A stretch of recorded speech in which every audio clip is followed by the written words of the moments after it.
Quousque tandem abutere Catalina patientia nostra, cum Dio etiam furris et tuos nos deludet, cum et binense se frenata iactabet audacia. Hoc non est citō loquī, ego recito, se non loquor. Si tamen vultis audire me citō loquentem, ecce exemplum mei, citō loquentis. Ego citō sum locutus, quomodo citō loquimur. Audite episodion et videte. Salvete sodales, haec series est Rem Tene, es series sermonum Latinorum ad linguam Latinam discendam. Mihi nomen est Andreas, et hodie vobis cum de citō loquendō loquī velim. I'd like to talk with you all today about speaking quickly. Hodie vobis cum de citō loquendō loquī velim. Ut fortasse iam scitis, ego citō Latine loquor. Vere omnibus linguis qua scio citō loquor. Citō loquī et alios citō loquentes audire semper mihi placuit cum puere sem, et iam mihi viro placet. Multi homines me interrogant quomodo citō loquī possimus. Iam vobis hoc praecipiam. I will teach, I will instruct. Praecipiam. In primis, first of all, chiefly, in primis tamen, quid est loquī? Loquī est aliquid ore dicere, quod ex animo nostro venit. Aliquid enuntiare ore est fari. Infantes non fantur, neque locuntur.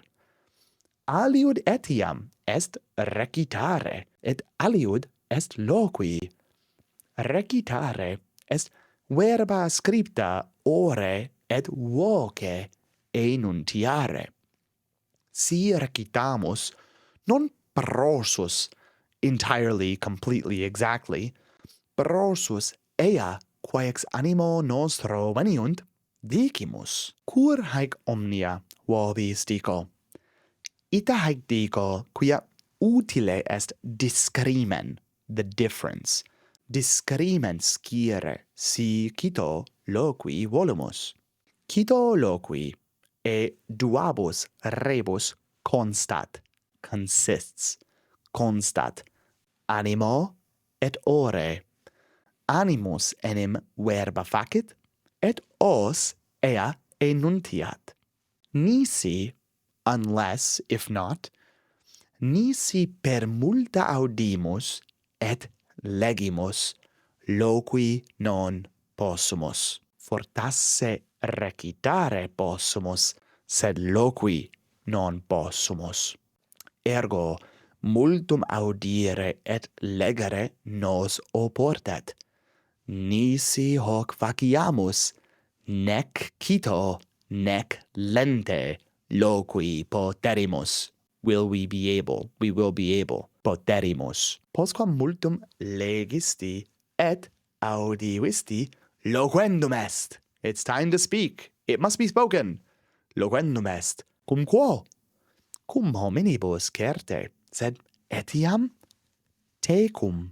Loquere tecum de omnibus quae agis, egisti, you did, egisti, et agere vis, sed os etiam est pars corporis, ut brachia, crura, pectus, os et exercere possumus. Quomodo os exercere possumus, ita recitando et cantando. Carmina citō cantare, et textus citō recitare os exercet. Ita os exercere possumus recitando et cantando, et animum legendo, audiendo, et loquendo, et cum hominibus, et tecum. Manete, sodales, nam citius haec omnia dicam, sine vocabulis anglicis. Si vultis animum exercere, audite diligenter. Salvete, sodales, haec series est Rem Tene, est series sermonum Latinorum ad linguam Latinam discendam. Mihi nomen est Andreas, et hodie vobis cum de citō loquendō loquī velem. Ut fortasse iam scitis, ego citō Latine loquor. Vere, omnibus linguis quas citō loquor. Citō loquī et talios citō loquentes audire semper mihi placuit cum pueressem, et iam mihi viro placet. Multi homines me interrogant quomodo citō loquī possimus. Iam vobis hoc praecipiam. In primis tamen, quid est loquī? Loquī est aliquid ore dicere codex animo nostro venit. Aliquid enuntiare ore est fari. Infantes non fantur, neque locuntur. Aliud etiam est recitare, et aliud est loquī. Recitare est verba scripta ore et voce enuntiare. Si recitamus non prosos eaque ex animo nostro veniunt dicimus. Cur haec omnia vobis dico? Ita haec dico, quia utile est discrimen scire si citō loquī volumus. Citō loquī eduabus rebus constat, animo et ore. Animus enim verba facit et os ea enuntiat. Nisi per multa audimus et legimus loquī non possumus.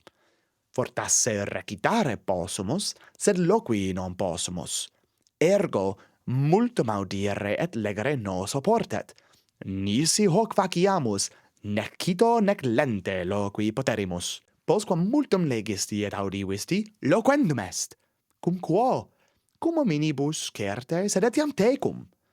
Loquere tecum de omnibus quae agis segisti et agere vis. Sed os etiam est pars corporis, ut brachia, crura, pectus, os et exercere possumus. Quomodo os exercere possumus, ita recitando et cantando. Carmina citō cantare, et textus citō recitare os exercet. Ita os exercere possumus recitando et cantando, et animum legendo, audiendo, et loquendo, et cum hominibus, et tecum. Bene, satis est. Haec hodie habui quae dicerem, quid vos? Vos ne citō loquimini, citō loqui vultis? Consiliane haec vobis bonas videntur? Facite nos certiores. Quomodo? Interrogatis. Ita scribite infra inter commentarios. Vel, apud situm nostrum habesne lac.com linea inclinans contact. Volumus audire responsa vestra sodales, scribatis volumus. Gratias vobis maximas agimus, quod nos loquentes auditis, et vere maximas, summas, et meritas deserved. Meritas gratias agimus patronis nostris apud Patreon. Sine illis haec agere non possemus. Si haec vobis placent, fortasse nos sustentare, to support, sustentare vultis. Si vultis, ligamen infra positum est. Si vultis, vinculum infra positum est. Speramus fore ut hoc episodion vobis placuit. Si placuit vobis hoc episodion, ecce hoc episodion, in eo episodio citō loquor. Curate, ut in proximum aleatis et mementote sodales. Rem Tenē, verba sequentur.